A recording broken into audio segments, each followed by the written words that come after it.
all to know that this skit is to be performed in black and white.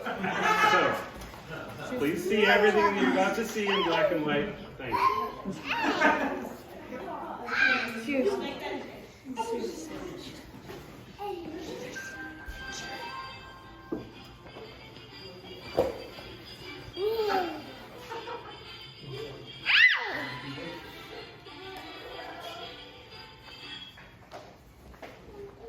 Honey, I'm home. Welcome home, dear. Roast just came out of the oven and dinner is almost ready. That's wonderful.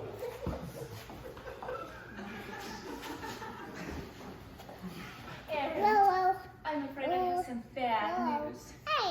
All 4 of our children had a rough day at school. Well, I'll be a monkey's uncle. Where are they now? I sent them to their rooms to wait for you. That's just as well. I should get this sorted out. Go fetch Chloe.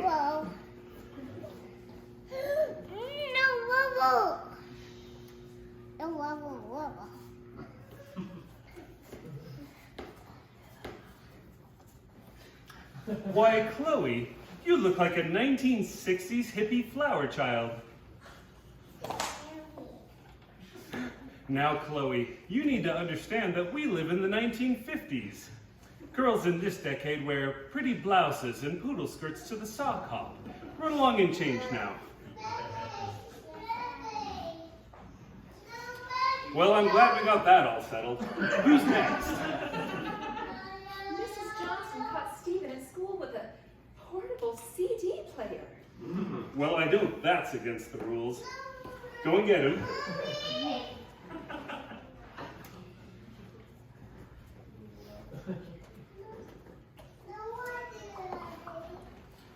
Well, what's this then?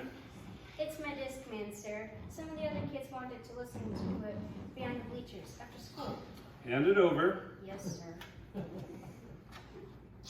Vanilla Ice to the extreme? Now, son, this sort of bland, white boy hip-hop party music won't be appropriate until the 1990s. It has no place here in the 1950s. Gee whiz, I only wanted to take it to the extreme. I understand.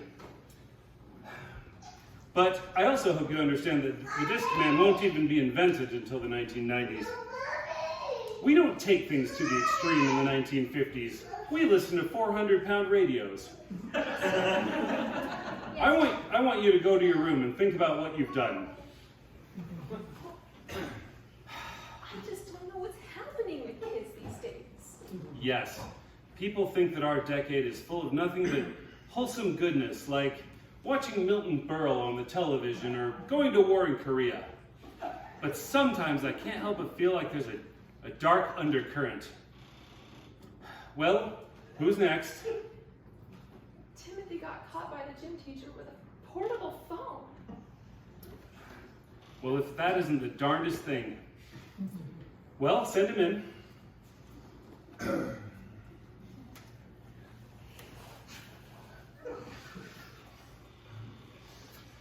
Hello, Father.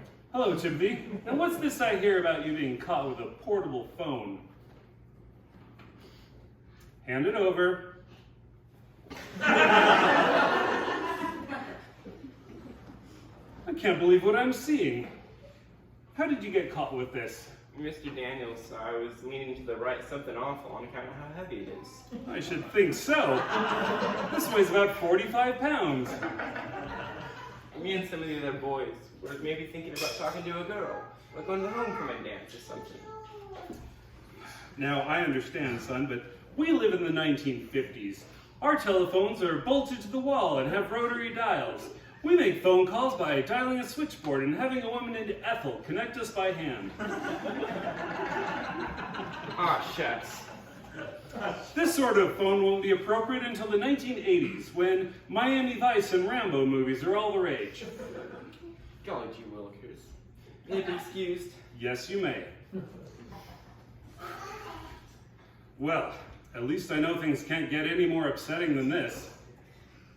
I'm afraid you have the worst for last. Oh? I'll have Michael explain it to you.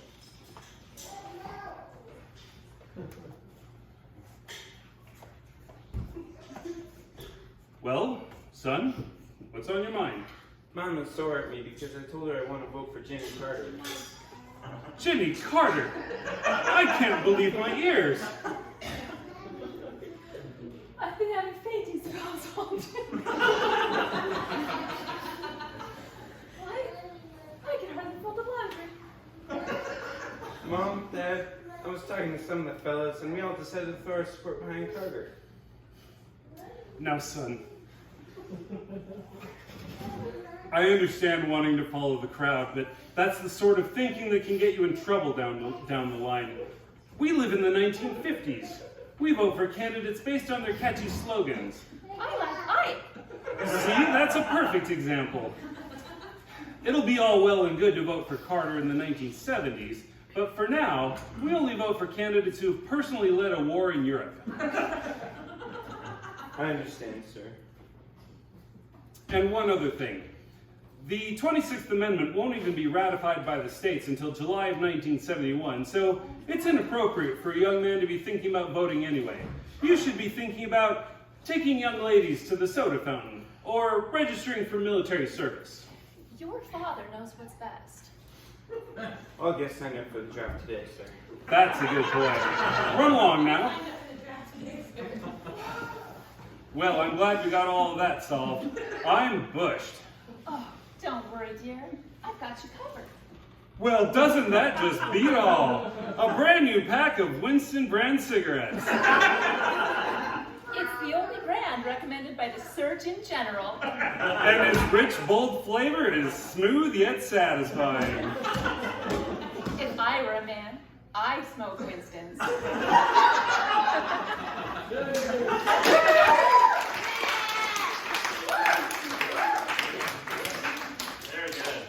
Now I'm going to pull my pants back.